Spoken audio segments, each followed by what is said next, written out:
Alexander Thorne awoke in the dim light of his penthouse bedroom, the city skyline of New York sprawling out like a glittering web beyond the floor-to-ceiling windows. At 52, he was the king of Thorne Enterprises, a conglomerate that spanned tech startups, real estate, and venture capital. His empire was built on ruthless ambition, late nights in boardrooms, and a string of calculated risks that had paid off handsomely. But this morning, something felt off. It wasn't the lingering headache from last night's scotch or the faint buzz of his phone on the nightstand. It was the way his assistant, Lena Voss, whispered urgently into her earpiece just outside his door. Alexander's sharp instincts, honed from years of outmaneuvering competitors, told him the tide had turned. The doctors had given him 6 months at best. Pancreatic cancer, aggressive and unforgiving. But the change in the air suggested it might be less. Welcome to Thorne Tales. I share gripping life stories every day, and I'd love it if you subscribed and liked this video. Stick around till the end. You won't want to miss the twist. Now, let's dive into Alexander's story. He propped himself up on silk pillows, his body weaker than it had been yesterday. The treatments had ravaged him. Chemotherapy that left him nauseous, radiation that burned his insides. Yet his mind remained a steel trap, processing information like the algorithms that powered his company's AI division. He cracked his eyes open just enough to feign sleep, an old negotiation tactic he'd used in high-stakes meetings to eavesdrop on unguarded comments. The sedative stilled his pain, but sharpened his focus, turning every whisper into a revelation. Lena, Dr. Elias Grant's voice filtered through the door, low and somber. Grant was the best oncologist money could buy, handpicked by Alexander himself. But now, his tone carried a finality that chilled the room. I'm afraid it's progressed faster than anticipated. The tumors have metastasized to his liver and lungs. We have exhausted all options. Experimental trials, targeted therapies.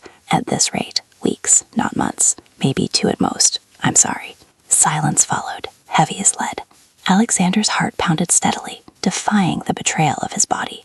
2 weeks. It explained the pitying glances from the staff, the hurried consultations. He thought back over the past decade. Divorced twice, no children, just the business. He'd poured everything into Thorne Enterprises after his first wife left, taking half, but leaving him the drive to rebuild bigger. At 45, loneliness had crept in like fog over the Hudson. That's when Victor Hale entered his life. Victor, 38, charismatic and ambitious, had started as a junior executive. His ideas were bold, his presentations flawless. Alexander saw potential and promoted him rapidly. Soon, Victor was his right-hand man, then his confidant, and eventually his partner in more ways than one. They married in a quiet ceremony in the Hamptons, Victor's youthful energy reigniting Alexander's passion for life.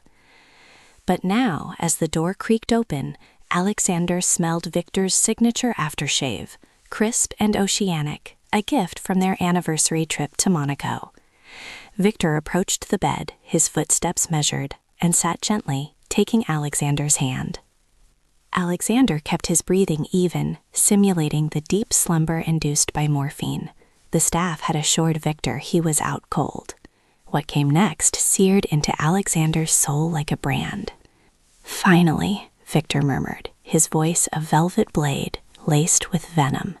3 years of this charade, pretending to care, smiling through your endless monologues about legacy and innovation, touching you, enduring your demands. All for this moment. Your empire, your billions, it's all mine now. Alexander's insides twisted, but he remained still, a statue of composure amid the storm. Rage bubbled beneath, hot and clarifying. You thought you owned me, didn't you? The older tycoon snagging a younger trophy. But I played the long game. Those late nights at the office, I was siphoning data, building my own network. And the supplements you took religiously for vitality, laced with just enough carcinogens to accelerate the inevitable. Subtle and traceable. The doctors blamed your stress, your age. Perfect. Victor chuckled, a low, triumphant rumble that echoed in the quiet room. He leaned closer, his breath warm against Alexander's ear.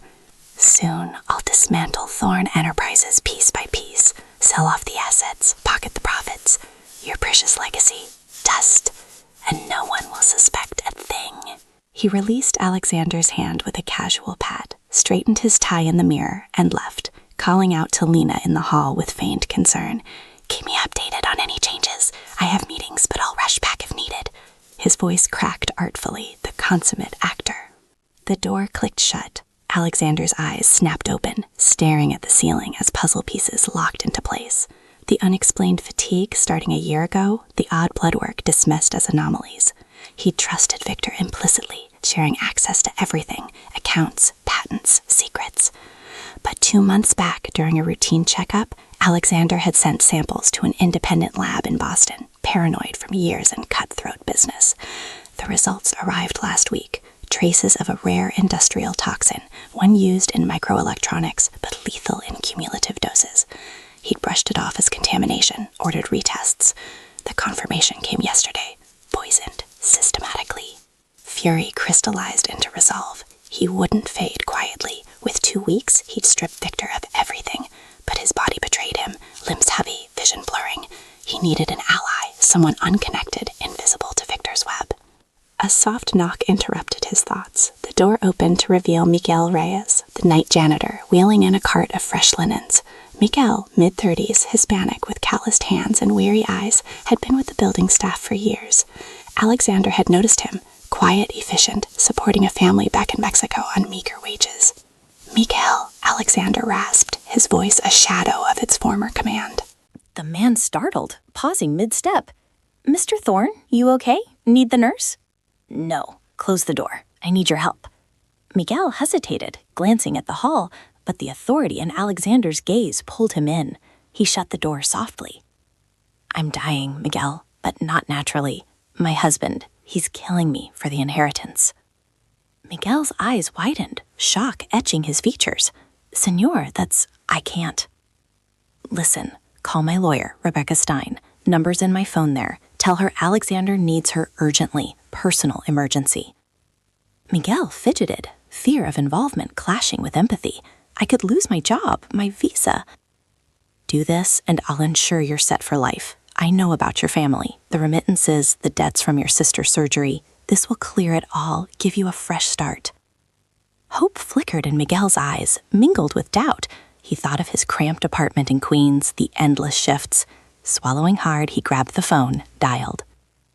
"Miss Stein, this is from Mr. Thorne's penthouse. He says come now, urgent personal matter." He passed the phone. Alexander gripped it weakly. "Rebecca, it's me. New will. Today.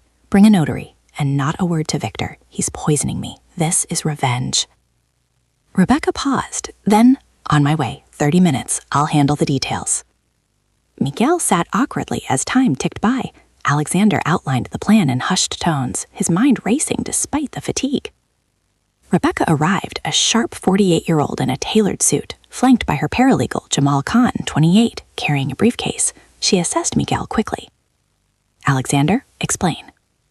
He recounted Victor's confession, the lab results in his safe, code, founding year of Thorne Enterprises. Rebecca's face hardened. "We'll secure the will first, evidence later for prosecution."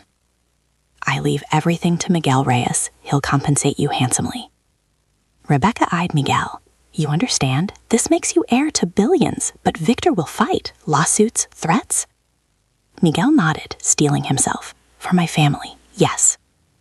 They summoned a notary and an independent physician via Rebecca's contacts. The doctor confirmed Alexander's lucidity. Oriented, coherent, the notary drafted the will, reading aloud. "I, Alexander Thorne, bequeath my entire estate to Miguel Reyes, excluding my spouse, Victor Hale." Signatures, seals, witnesses, video recorded for ironclad proof. As they left, Alexander whispered to Miguel, "Pursue justice. Don't let him walk free." Miguel promised, exiting with a mix of awe and resolve. Alexander died 10 days later, peacefully in his sleep. Victor's grief was theatrical, but his triumph short-lived. The will's revelation sparked scandal, investigations uncovering the poisoning. Victor faced charges, his empire dreams crumbling. Miguel, now wealthy, honored the promise, funding charities, supporting his family, ensuring Alexander's true legacy endured. But that's not all. Thorne Tales has more twists in store. Subscribe for daily doses of trauma.